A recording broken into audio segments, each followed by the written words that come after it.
I am very excited to have the opportunity to talk with you about political demography, because I think it sounds big and complicated and sort of dense, that in your hands it's a much more exciting and possibly, if people don't know it already, really critical topic in a variety of domains. I wanted to ask you a few things about how you got into this career, and then talk about your forthcoming books, and maybe we'll touch on a little bit of news as well. Can you talk a little bit about how you got into political demography?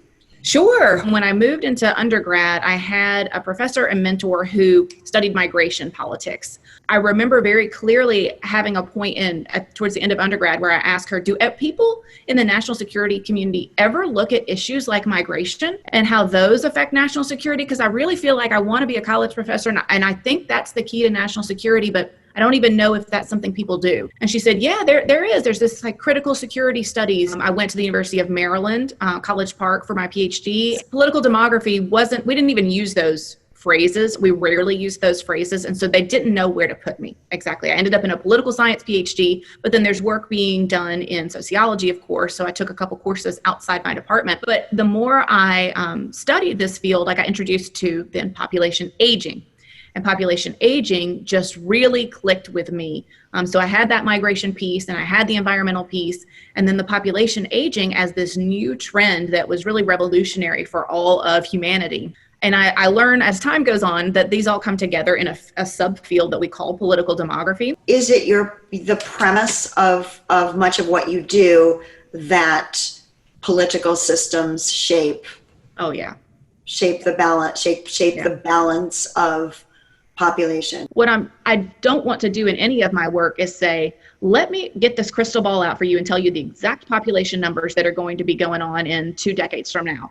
Instead, I'm trying to provide these tools that people can use to analyze population trends on their own, so that if trends themselves shift and change, as they will, and new demographic crises come up like migration crises or a pandemic, you've got the understanding of the ways in which things matter and the understanding about the institutional background in order to really give yourself a much more accurate view of those demographic trends. But we always have to understand that there are assumptions behind every projection. One example would be, we might say, all right, what will the population of Russia, Japan, and China look like in 2050?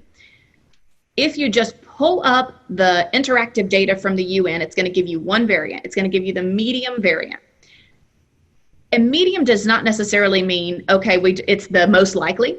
But if you really look at what the UN said, what goes into making that sausage, it's that fertility is going to go up. Well, do you think then you need to ask yourself that fertility is bound to go up in those 3 places? What if it doesn't? So conveniently for us, the UN puts out something called a constant fertility variant, which means that we could take, all right, if everything stayed the same, then what does population look like in a few decades? And often those trend lines will have ended up in very different places by 2050, depending on the assumption that's put into that. So let's turn, I love the topic of your other upcoming book, Everybody Counts, How Sex, Death, and Migration Shape Our World. It does exactly what we've been talking about today, which is to say, if you're presented with these demographic trends, what on earth are you supposed to do with them? How are you supposed to understand why these matter? And so in it, I really walk through historical examples, contemporary challenges, but seeing what the political, social, and economic implications of those are. I mean, what do you think that leaders today should be looking at or know that they're not looking at now? One of the themes that runs throughout the book is that of a great divide. And I think it's obvious when you really dig into sex, death, and migration trends in the world that there's a tremendous divide between the haves and have-nots, the developed and the less developed country, the North and South, whatever your preferred terminology is. We see that really in every chapter of the book. And so if we're looking at it through age structure, which is just one of the ways we do this in that book, obviously we know that the world's richest countries are the world's oldest countries in terms of median age. Japan's median age these days is over 48 years old. That has never happened before in all of human history. But on the other end of the spectrum, the world's youngest country has a median age of 15. You just don't get more stark than that. We see this divide around the world in terms of age structure. We see it in terms of health.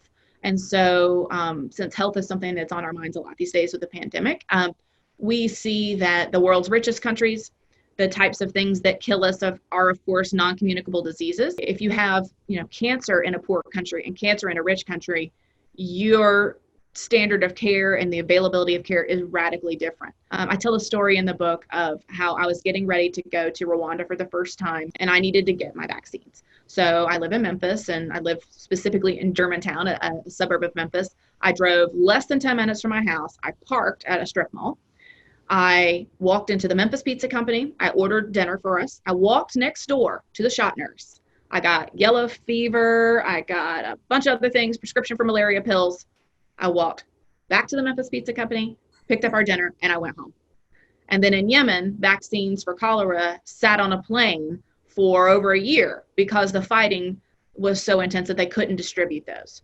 So we still see these tremendous divides that even though we have, one headline could read non-communicable diseases is what kills everyone. And that's great news because it means we have control of infectious diseases.